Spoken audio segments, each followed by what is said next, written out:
Welcome to Moonbase 2.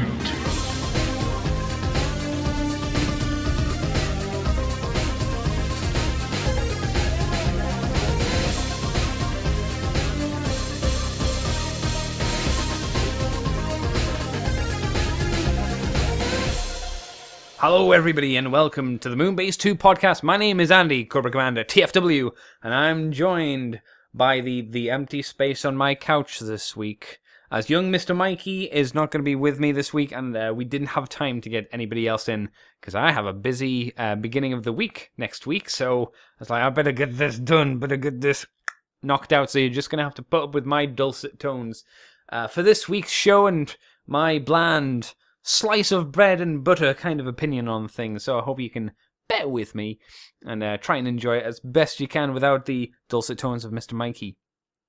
He is my boy.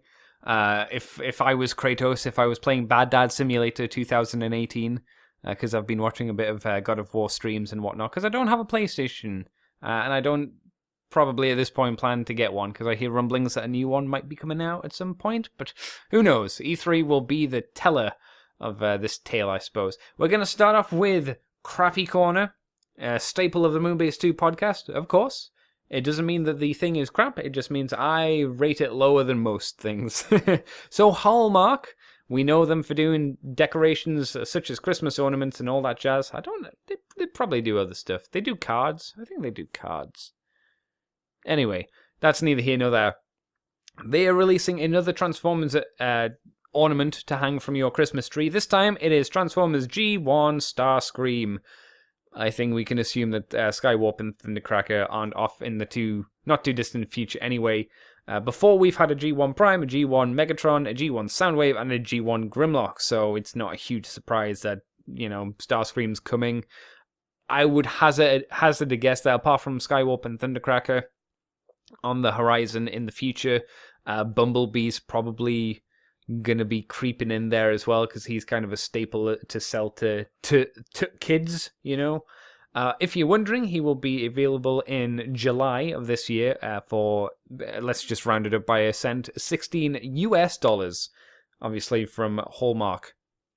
So if you try and go to, I don't know, Walmart, it probably won't be there. I don't know, unless they store Hallmark things. There's a description, but it's just, it's just garbage. It's hey, we do ornaments for your tree. This is Starscream. Isn't it cool? You can have him hanging on your tree. If you're wondering, it's going to be plastic. The ornament will be plastic. It's going to be lead-free, unfortunately, so, you can't poison your kids by telling them to eat it. And it measures from 4.28 inches and 3.8 inches wide. Or is that... No, it's 4.28 wide, I think, and 3.8 high. And I don't know. It's not going to be massive. It's not going to be to scale. It'll probably be in scale with the rest of them, I would guess. But there you go. Hallmark. They're going to be bringing us another little delightful thing to hang from our tree. That doesn't transform. Or even have just a little Christmas hat. Just a little, or like maybe one of them's got a little Santa sack with a present, or like holding at a really terrible, G1 articulation angle, like his arms directly in front and there's a little present that he's holding. I just want a little bit of that. Just a little bit of magic. Disney can kind of get away with it because Disney has that magical, woo, kind of wonder. So I have like a Sorcerer's Apprentice Mickey Mouse, but to my mind, the childlike wonder of Fantasia translates to Christmas. Transformers doesn't have that childlike wonder. I don't know, it's just me. We're going to bump along to third-party news, where we have the Transformers Dreamwave, the company, not the comic company, the third-party company, third-party roundup. So we've got a whole bunch of combined upgrades and more, and by more it means one other thing, which is an upgrade kit, and that's it. So we're going to talk about first, because it just kind of makes sense. Six Shot from Titan's Return, or Legends, is getting an upgrade. And what you're going to be able to do is, looking at the image, he has two new swords, which are not shit, which arguably you could say his two guns are, which I would, because I really don't like them. He has two new hands, and he has an entirely new head. The images they have used for this upgraded version are the Japanese Legends one, because you can tell because of the colors and whatnot. So it seems kind of weird that you would want to replace the head, as that was one of the not main features, but it was a decently sizable reason why a Western audience might go for it. Is it more accurate? I don't really know what the head design is going for. Because I think I mentioned before, I think the original American version is quite similar to, at the very least, the American animation model, if not the Japanese animation model as well, with maybe some proportion bits blown out of proportion a little bit, like the headband and whatnot. The Japanese one went far more dynamic angles than I think it probably should have done. This seems to be kind of sitting in the middle of those two, I would say. It's not terrible. It's just I'm not sold on it. The hands, I think, are way better, because obviously, for those of you who have the toy, Slickshot's hands could just kind of come out, and that was it. They were just your bog standard big square hands. This, they seem to have finger joints, knuckle joints. So he's got a 2 fingers, kind of, I guess, ninja posing kind of going on. It looks like there's actually a pin in the knuckle, so you'll be able to splay the fingers out, I'm guessing. I'm only guessing here because it's not desperately... There aren't a huge amount of pictures of the hands close up anyway, so this is all just speculation on my part. But it looks like, as well, from the images, he'll have maybe wrist articulation. Let's have a look. Let's have a look at this picture. Maybe wrist articulation, which would be a plus. That's an extra bit of articulation you might be squeezing in there. Bar just, fingers. Finger articulation is fine and dandy and all, but if the wrist joint is, I would say, more important of a thing to have. So that's decent. The head also gets a... it gets an actual neck joint. Instead of the head sitting pretty much flush with the top of the chest, there is more of a neck there, which is definitely nice. It's better, and it looks like he can tilt the head up and make it a little bit more dynamic in kind of that posing. He can even look down at his boobs if he chooses to. So, do I think it's better? I think it really depends on the price. There are no prices as far as I can see. I'm clicking on the links, and it doesn't seem to have any pricing on them as of yet. It's more of a, I guess. I think you need to be sold on the head. If you're sold on the head and you think, for you personally, the head looks better, then this kit is probably worth it for you. I'm not super sold on the head, so for me, I'm just like, the hands would be nice, the swords would be nice, but yeah, I could do without it. And so I will do without it as we move on. And there is a Computron and Superion upgrade kit for the Combiner Wars. Why do I mention them together? Well, unsurprisingly, it's slight just retweaking, remolding, and recolors, I think. You have a new chest plate to go over Computron's chest, as well as some thigh plates and new hands and new feet. And I'm pretty sure we've talked about this before, because it looks pretty similar to something we've seen before in the past. Uncombined, what can they do? The hands can be folded into gun-like shapes, which is pretty neat. The feet seem to turn into something. It's not super clear. It's some kind of weapons. And the chest plate can obviously turn into a chest. And the hands and feet looks like they can combine together and be plugged onto the vehicle modes. So, again, a little bit of extra wowie sauce. Adds more articulations. Helps out the proportions quite a lot, actually, on the Computron. Let's have a look at the Superion. Yeah, again, really helps out the proportions. Bulks him out a lot more. Just rounds him up as a character, because I was never a fan of those feet or those hands that we got for Combiner Wars, so I definitely think these are worthwhile picking up. Are they better than the... Ooh, what are they called? What are they called? Perfect Effect stuff. Are they better than them? It's completely down to preference of choice, and probably pricing as well. So, and finally, Perfect Effect, they're doing an upgrade kit for this guy, so... it seems that Dreamwave are as well. They're doing an upgrade kit for the Dinobots for Volcanicus. So there are, is there just a parts? Yeah, there it is. Here's a part picture. We have we have a large selection of guns and swords for just the Dinobots on their own, so you can have them with their original kind of weaponry from back in the day, which is very much appreciated. Each of the swords are different. Swoop even has his giant, what would have been missile launchers. Now, they don't launch missiles or anything like that, but that's what they are there for. We also have groin plates. Back plates? Is that back plate? Yes, there's a back plate. So when you have them in Volcanicus mode, there's a plate to go onto the back of Grimlock. There's a things for the thighs to help bulk them out. There's the groin, which I mentioned. There's a back butt plate as well, which is quite fun to say. Back butt plate. And there seems to be 2 pieces to slot, what's the best way to describe it, into the upper shoulder chest part, where Grimlock's robot head would be stored in his dinosaur mode. Those little kind of bits that flap open with the little T-Rex arms, they kind of fit underneath there, and again help round out the look. And obviously there's hands and feet, and he has a big-ass Grimlock sword from Fall of Cybertron, because that's the thing they have to do. It looks really good. Again, is it better than the Perfect Effect one?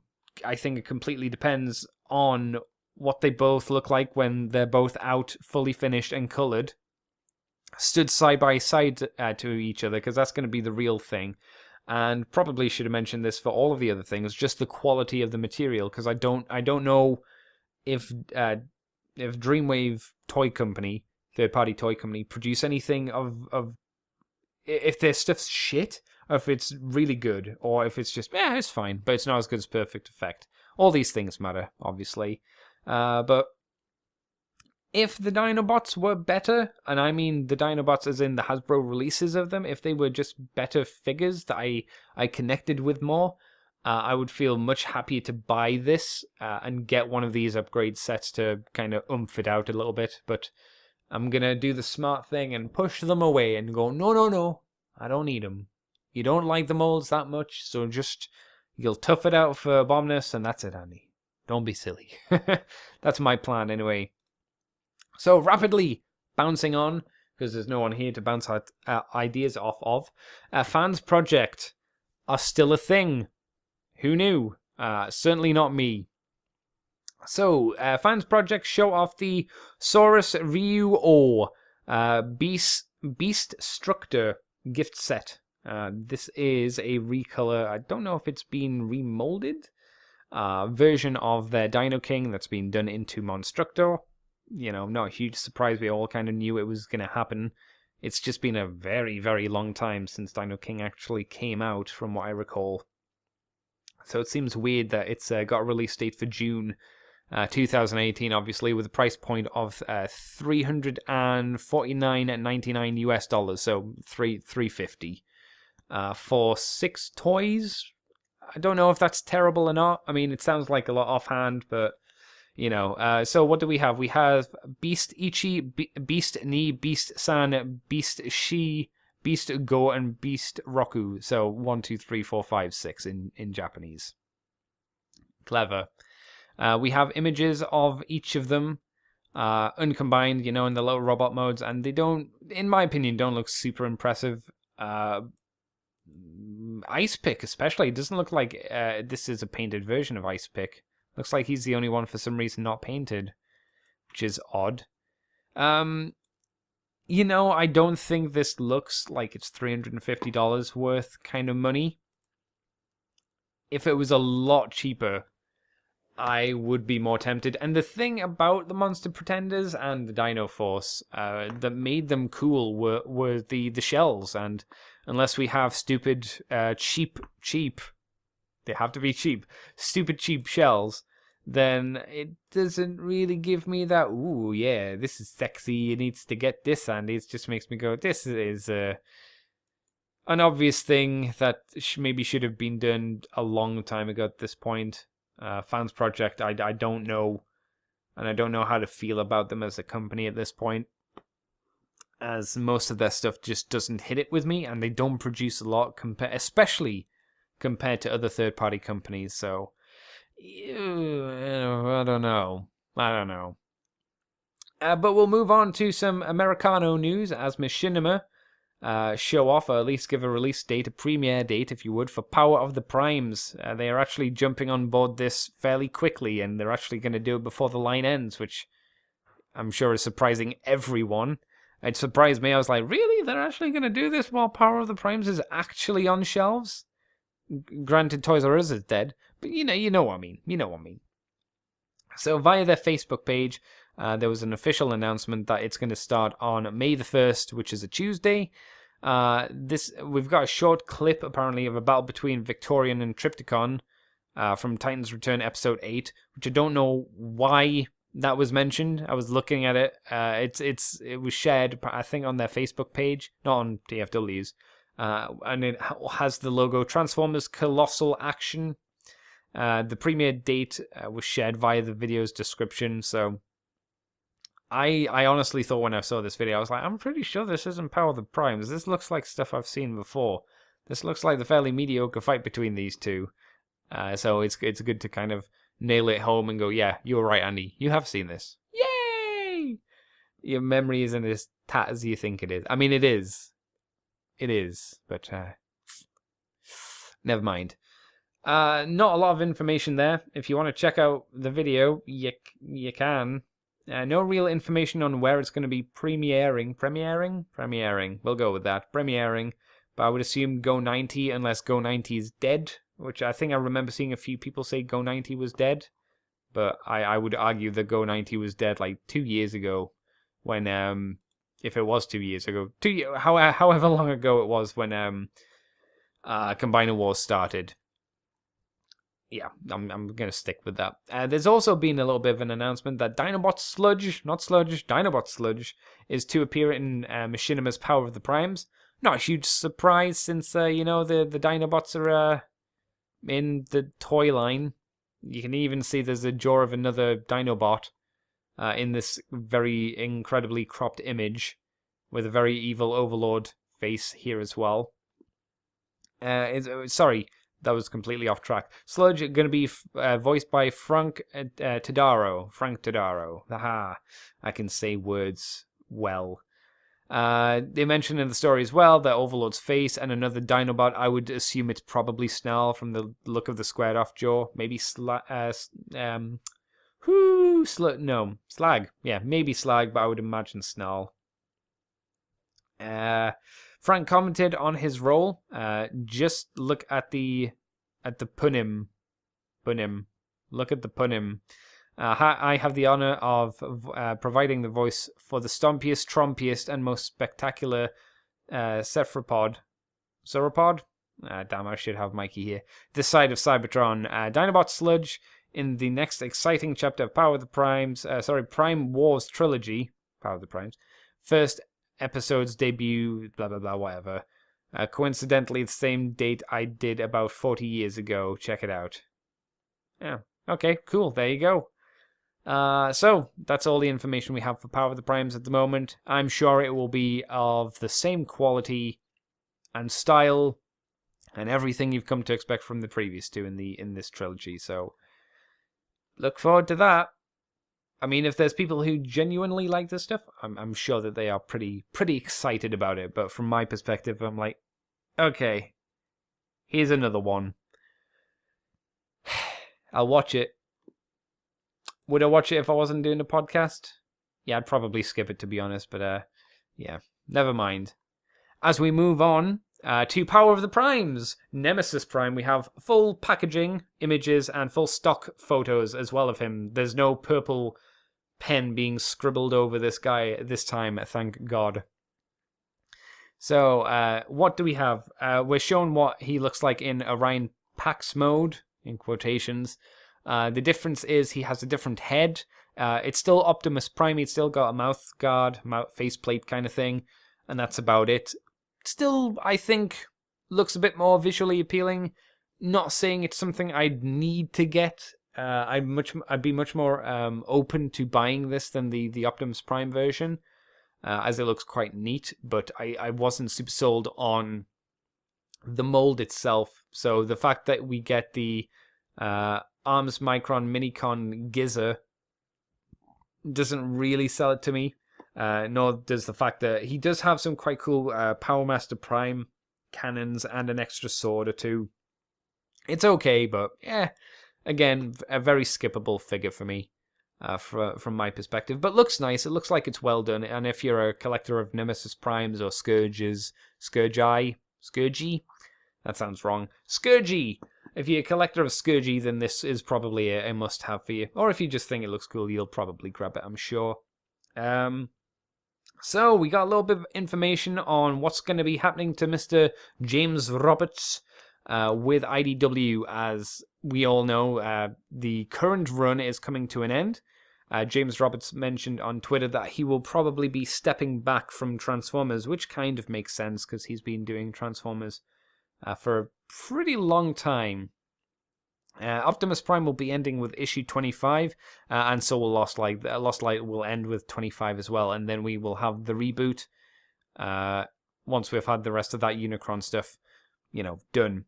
But after 54 issues of More Than Meets the Eye and 25 issues of Lost Light, I think it's a good run. James has had a really good long run on this stuff. Oh wow, look at this! Oh, look at this! Why am I saying, oh, look at this? I'm looking at the credit. Who the credit's gone to on the TFW page.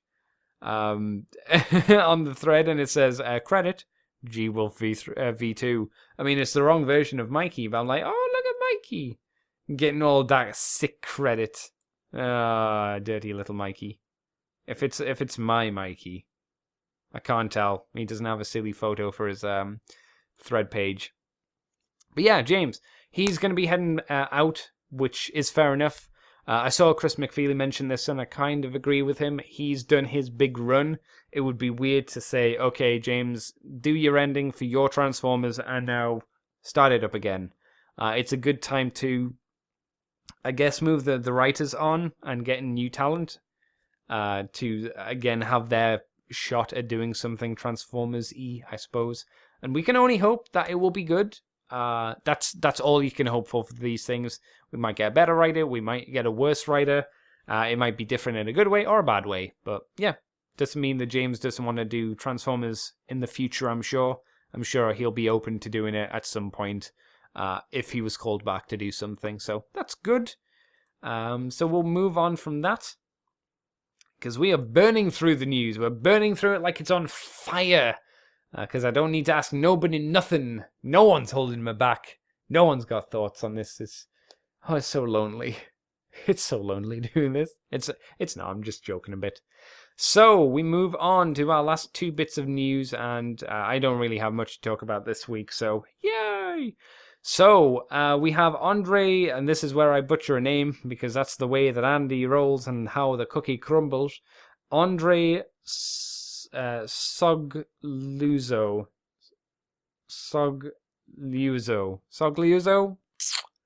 Yeah, I'm sorry. He won't listen to the show, so I don't feel super bad, but yeah.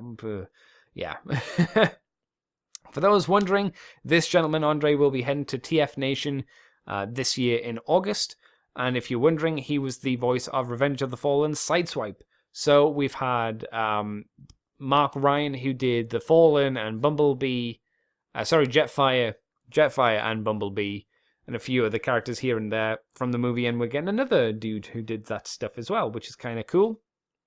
He was also in Platinum's Transformers Devastation video game as a voice to the G1 characters Thundercracker and Scavenger, which is cool. He was also voicing the Captain Clawtrap in Robots in Disguise. That was 2015's Robots in Disguise, by the by. And he's also had various roles in other things, such as Major Blood in G.I. Joe Renegades. He was King Boomy in Avatar, and Hakoda, who I can't remember offhand, Avatar: The Last Airbender. He was Commander Cody in Star Wars: The Clone Rebels, Star Wars: The Clone Wars, The Clone Rebels. Oh Jesus! He was also Captain Rex in Rebels, and he was also in Star Wars: Knights of the Old Republic as well. So he's done a lot of stuff. A lot of different bits here and there. I know Mr. Jai would probably be most interested in Star Wars Rebels and Star Wars The Clone Wars, and so would I, because I'm like, oh, Rex, he's a fucking good character. And if he's Rex, or Cody, sorry, he was Cody. I wonder if he did all the clones, because they all had very similar voices. I'm gonna throw it out here, and could be wrong easily, and say he was all the clones. He was all the clones in Star Wars: The Clone Wars. I'm going to say that. But I'm not sure. But there you go. So that's cool that he's coming down. That's very funky. And coming to TFCon 2018 in Toronto is Mr. Alex Milne. Alex Milne, obviously the man, the beast, the legend, who does More Than Meets the Eye and a lot of other comics as well. And does some very nice bits of artwork. So if you want to go and see him, you can head to Toronto between the 13th and 15th of July at the Hilton and go and say hi and give him a hug. I'm sure he'd love that. That's all the news for the week of real significance and oomph behind it. Like I say, this is going to be an in and out show. I'll be honest, if I waited for Mikey, the only time we would have recorded would have been Wednesday. And then I would have only been able to get the show out then on Thursday. So this is why this is happening, guys. Because I'm busy, because we're recording a podcast on Thursday as well, and I'm busy Monday night, Tuesday night. Busy week, busy times. So what have I been up to this week? Have I done anything cool and fancy and fresh? I've done bits. I went to see some buddies and friends over the week, which was always a pleasant experience. As me and my friend Matt were watching fucking trashy TV, 7-Year Switch. The Australian version. Oh, what delightful trash that is. There's something really entertaining about watching just garbage TV shows. Or what I consider to be just garbage TV shows with a buddy and just ripping through it as you go.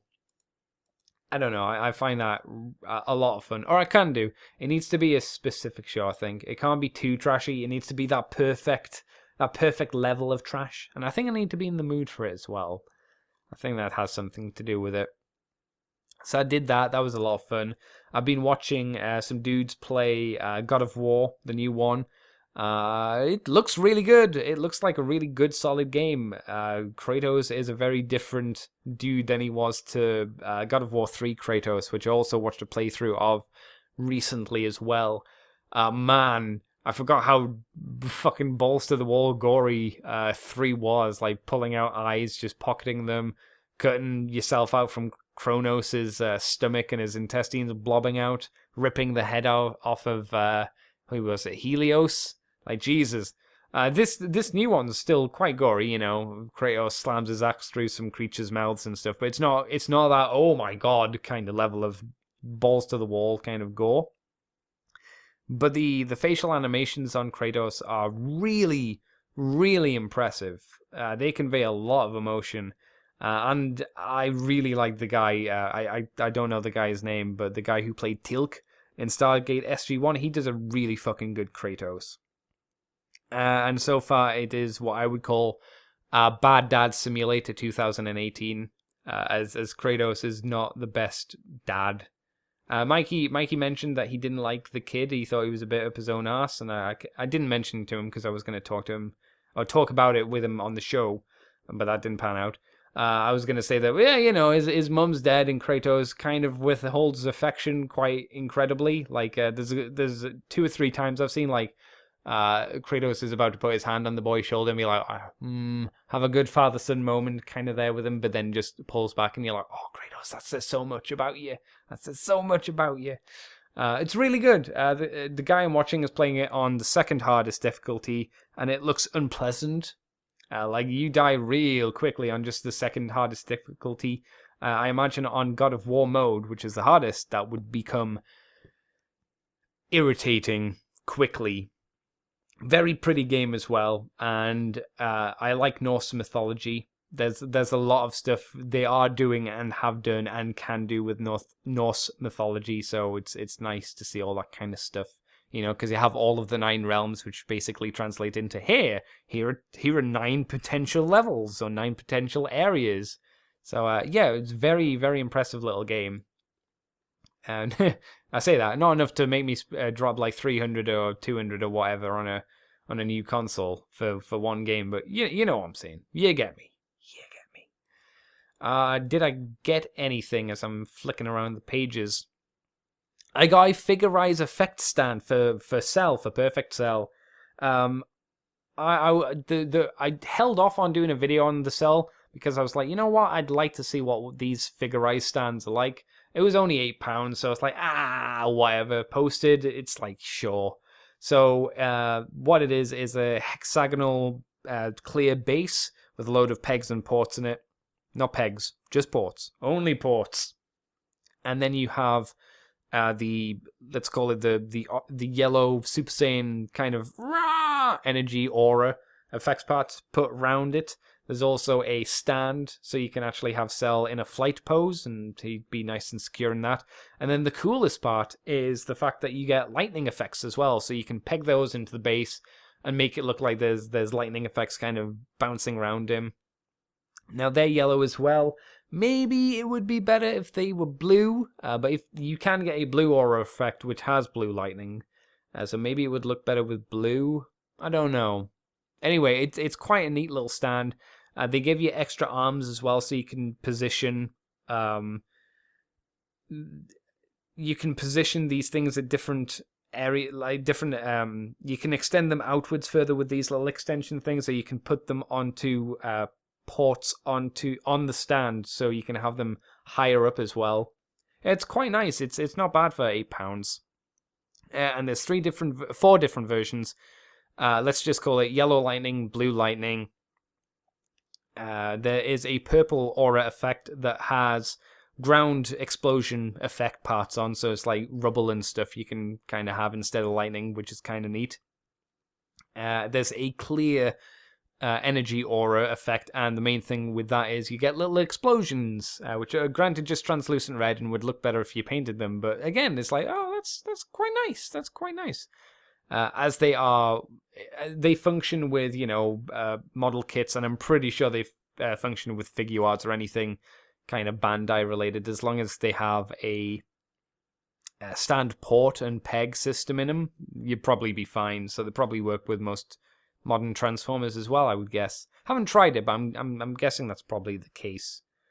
And the only other real bit of chunk I've kind of started munching into is the fact that I am really pumped and really excited for Tuesday, because Battletech is coming out.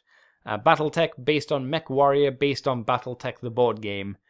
It is a Battletech, the new game, 2018, turn-based thing where you pilot big robots.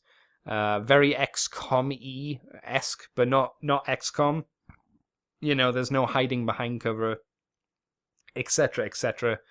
But you can customize your mechs with different weapons and loadouts and stuff like that. Looks really neat. I've been watching a few playthroughs of it and stuff, and I'm just like super pumped for it, because Battletech, back in the day, on a Saturday morning, was one of my cartoon things that I watched on the TCC, the Children's Television Channel. TCC? Television Children's Channel. That's probably what it was. And with it, there was Battletech, there was Skeleton Warriors, and there was The Tick, and they were kind of the main 3 for that morning block where I just sat down and went, yay! It was a good time, real good time.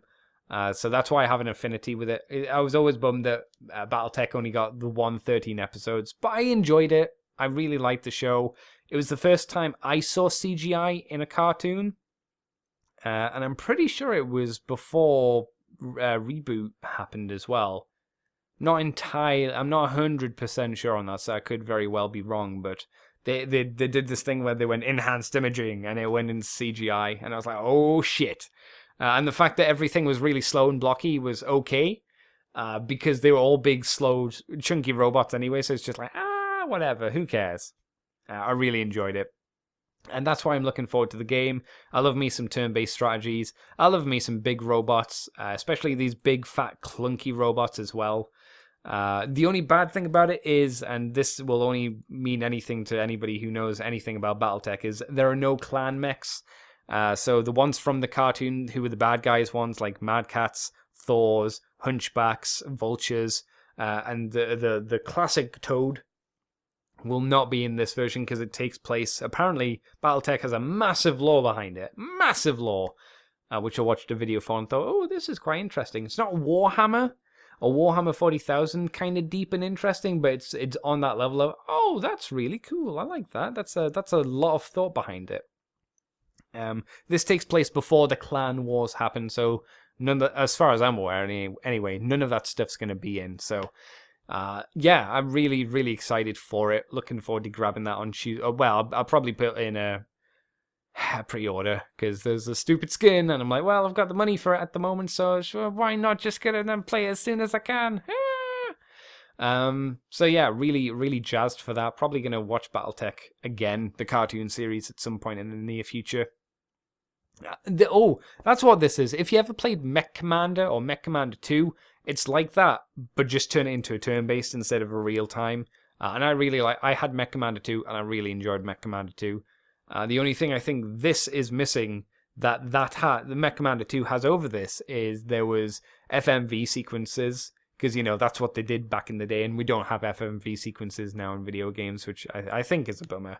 I'd really like them to come back, but I've been told that it's probably more expensive to do it, and I'm like, oh, but it's so fun and cheesy. Maybe just do it badly and poorly like they did back in the day. Well, it's not badly and poorly, but do it at that low budget scale, which they did back in the day, which made them so much fun.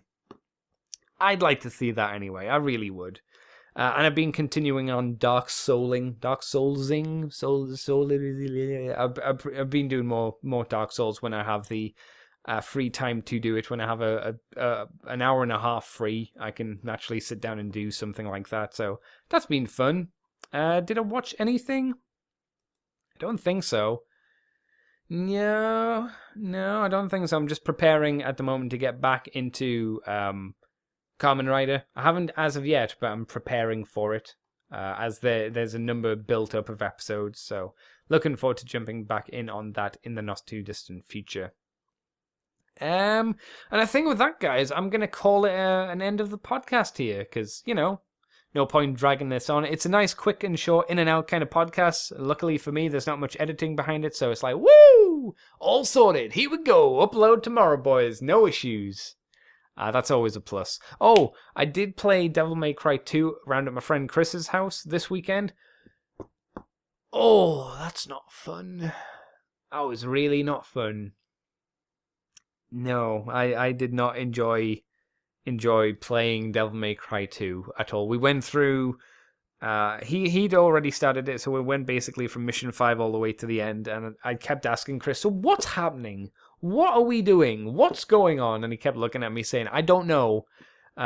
We seem to be in America, cityscape, and then in like the Aztecs, in an underground tomb, getting a cup for a ritual, and then, it's Devil May Cry 2. Dante doesn't even feel like Dante in it. Like, he barely talks. It's shocking how little Dante talks in Devil May Cry 2. And the bosses were fucking terrible. They had Phantom from Devil May Cry 1 pop back in, and I was like, he'll have something to say like, son of Sparta, you squished me once, but you'll not squish me again. And Dante would be like, once a bug, always a bug. And he's like, I'm an arachnid, I'm not a bug. Don't be a racist. Fuck's sake, Dante. Come on. Bro. I'll get you done. And he's like, oh, no, I'm sorry. I didn't mean it. And it's like, I'll get you. Watch your tone. Don't take that tone with me, Dante. But no, he just goes, rah, and then you fight him. Boss at the end, long drawn out fight against a big old blob who's an amalgamation of all the other bosses, and then turns into Pyro from, what's it called? Killer Instinct. It's like, Jesus. What a terrible game that was. What a terrible game Devil May Cry 2 is. Best looking Dante. Best costume. Not his Diesel costume, which is hilariously terrible, but best looking Dante in that version of the game. I think that's it though. That's what we did. We chunked through that game. Man, it wasn't fun. It almost forces you. It feels so much like it forces you to use guns. Like, there are so many bosses who don't come in for you to actually start getting combos on, and they just float away. So it's like, well, I guess I just have to shoot them. This is fun. This is what Devil May Cry is, just holding down the guns. You don't even buy moves. There are no moves you buy in that game. You have all the moves you need for that game, and the only thing you upgrade when you buy stuff is your health, your Devil Trigger, and just the damage done by guns or sword. It's like, well, the sword's interesting? Nope. You have the normal sword. You have a short sword, which is slightly slower but does more damage, and then you have a longer sword, which is faster and does less damage. Cool. So good. So amazing. Devil May Cry 2. Fucking trash. Anyway, guys, thank you for listening to my awful ramble. I hope this has been in some ways entertaining. I really do. I will catch you next week with Mr. Mikey. We will be having From the Files of Teletran 2 go out on Thursday, I think. I think the Megan Scott interview is up. I'm pretty sure it is. Let me check my YouTube page, because I don't know off the top of my head. I'm like, did I do that? Did I put the Megan Scott interview up for everybody yet? I honestly can't recall. I did. Okay, that's up. The Margaret Scott interview is up for everybody to watch. Everybody else will get a From the Files of Teletran 2 on Thursday.